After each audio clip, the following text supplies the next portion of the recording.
नमस्कार, मैं डॉक्टर अरुण। आपके चैनल पुरातन विज्ञान पर स्वागत है। देरी के लिए माफ़ी चाहते हैं। तकरीबन 3 सप्ताह बाद मैं आपके सामने फिर उपस्थित हुआ हूं, कारण कि विधानसभा चुनाव में हमारा पूरा क्षेत्र व्यस्त था। हमारे यहाँ 7 नवंबर को अंतिम चरण का चुनाव था। चुनाव प्रक्रिया सही सलामत खत्म होने के बाद मैं पुनः आपकी सेवा में उपस्थित हूँ। आज हम बात करेंगे स्वस्तिक के ऊपर। दीपावली का समय आ गया है, लक्ष्मी पूजन का समय आ गया है। हर कोई व्यक्ति चाहता है कि उसके घर में लक्ष्मी की पूजा सही ढंग से हो, ताकि लक्ष्मी प्रसन्न रहे, सुख समृद्धि की वृद्धि होती रहे साल भर। तो जो हम लोग स्वस्तिक बनाते हैं, बहुत सारे लोगों को नहीं पता है कि सही स्वस्तिक बनाया कैसे जाता है।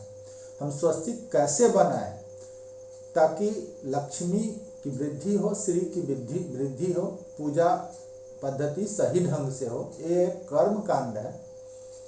तो स्वस्तिक के विषय में जानिए कि स्वस्तिक पूरे सृष्टि का आधार है। हम आगे एक ऐसा वीडियो बनाने के लिए अनुसंधान कर रहे हैं कि स्वस्तिक की उत्पत्ति हुई कैसे, इस चिन्ह को कहाँ से लिया गया, क्यों ऐसा ही आकृति को हम स्वस्तिक कहते हैं। और स्वस्तिक में आप वेद में स्वस्ति न वाचा करके बहुत सारी बातें आती हैं, जो जिसे बहुत ही शुभ माना गया है। प्रत्येक शुभ कार्य के पहले स्वस्ति न वाचा होता है। तो वो तो बाद की बात है। आज हम सिर्फ इतना जानेंगे कि सही स्वस्तिक कैसे बनाएं। इसके लिए जिस सामग्री की जरूरत है उसमें एक सफ़ेद कागज, सिंदूर और गाय का घी, ये 3 चीज, सफ़ेद कागज, सिंदूर और गाय का घी, 3 चीज की आवश्यकता पड़ती है। इसको बनाने के बाद ये चम्मच में गाय का घी है, 1 चम्मच में गाय का घी है, ये सिंदूर है और ये एक A4 साइज का एक कागज है, एक कागज का टुकड़ा है। एक सफेद कागज का टुकड़ा ले, एकदम साफ सुथरा। एक बर्तन में थोड़ा सा घी ले, गाय का घी होना चाहिए। इसमें थोड़ा सा सिंदूर रखें,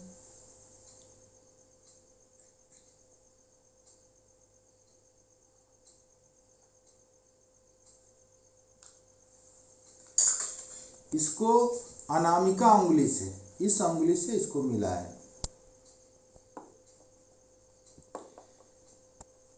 देखिए, स्वस्तिक में हम लोग जनरली एक दूसरे कागज पर हम बना के दिखाते हैं आपको कि हम लोग गलत कैसे करते हैं।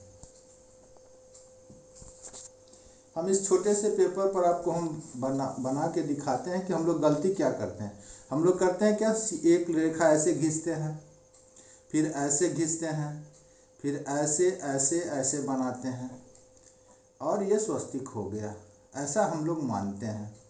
लेकिन ये गलत है। ऐसा स्वस्तिक बनाने से आपको श्री की वृद्धि नहीं मिलेगी।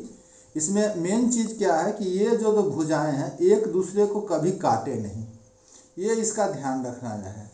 इसके लिए सबसे पहले हम एक बीच में बिंदी लगाते हैं। इसके बाद ये नीचे से ऊपर की तरफ, इसमें इतना ध्यान रखें कि ये स्वस्तिक का जो ये भुजा है हमारी अंगुली से कम 4 अंगुल का होना चाहिए।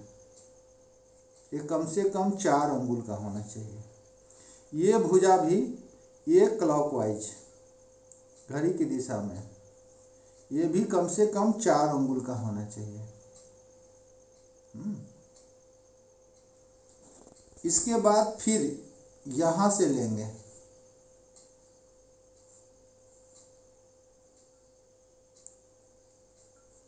फिर यहाँ से लेंगे। गौर से देखिए हम कैसे कैसे बना रहे हैं। फिर यहाँ से लेंगे,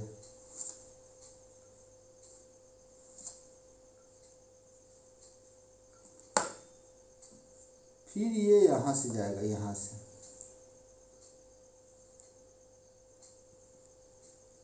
फिर हम यहाँ से लेंगे,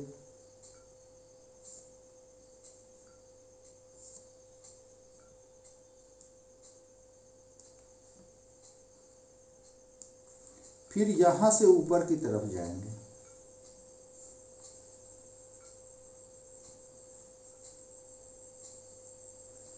इसके बाद फिर यहाँ से शुरू करेंगे, इसको थोड़ा ऊपर की तरफ, फिर यहाँ एक क्रम यही होगा इसका।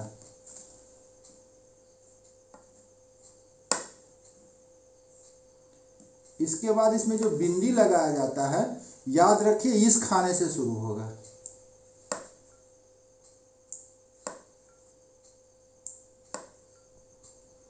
ये है स्वस्तिक बनाने का सही तरीका।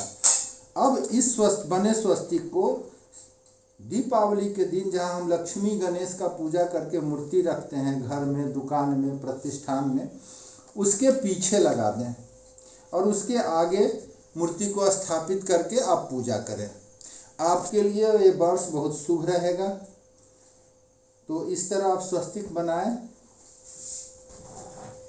इसी तरह आप स्वस्तिक बनाएं। इसको गौर से देखें। पहले हम यहाँ बिंदी लगाते हैं, इसको हम एक बार फिर दोहरा रहे हैं। इसके बाद यहाँ से ऊपर जाएंगे, फिर ऐसे जाएंगे। इसका कम से कम 4 अंगुल का होना चाहिए, कम से कम, उससे छोटा नहीं। फिर यहाँ से 2 नंबर में यहाँ आएंगे, फिर तीसरे नंबर में यहाँ से यहाँ जाएंगे, फिर चौथे नंबर में यहाँ से यहाँ आएंगे। फिर इसको ऐसे करेंगे, फिर इसको ऐसे करेंगे, इसको ऐसे करेंगे, इसको ऐसे करेंगे। बिंदी यहाँ से शुरू करेंगे इसी क्रम में। ये स्वस्तिक सही, ये श्री की वृद्धि लाएगा आपके घर में। वही गाय का घी, थोड़ा सा सिंदूर।